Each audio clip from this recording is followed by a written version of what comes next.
Okey, hari kedua. Hari kedua pukul 10 pagi. Kita tengok hasil semalam. Jom.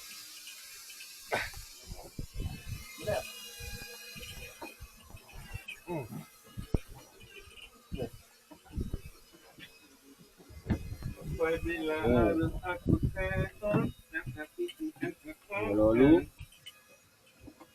kenapa losu?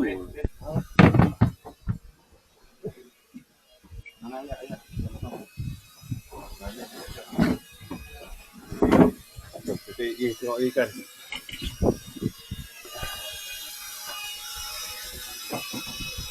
Mana ikan kau bang?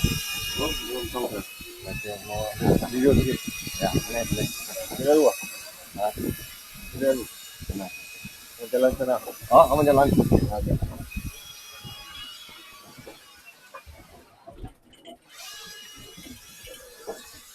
Ini video ni abang ni kan, abang Mike. Betul.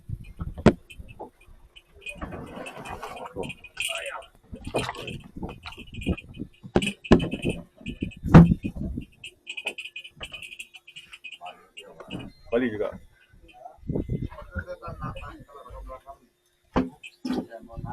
Tengok lagi ikan. Mana ikan kau semalam? Ni. Kau tengok. Bian nama dia. Bian. Ada kakak cantik. Oh, dia orang besar. Dia orang ranking kat depan ni. Yang besar mana? Itu lah. Ini paling besar. Lausu apa? Tikus. Depannya meriah.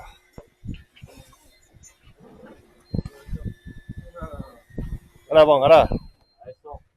Ni semua ni tega ni tekong aku. Awak-awak. Sampai dua dia kontrol nampak.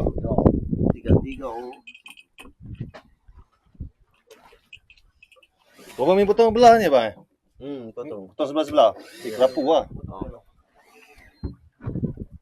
Ini dah apa? Oh, dia kan. Oh, dah meriah depan ni. Belakang pisang. Dia ni. Ini apa pengalaman dia first time mancing. Macam tu lah. Okey, dah tidur ke kan? Dia dah tidur comeback balik. Kasihan. Okey lah ni. Depan banyak depan. Depan power ni awak-awak. Depan ah. Ya. Belakang pisang. Okey, ni hari kedua. Pukul 10 pagi. Nanti update lagi.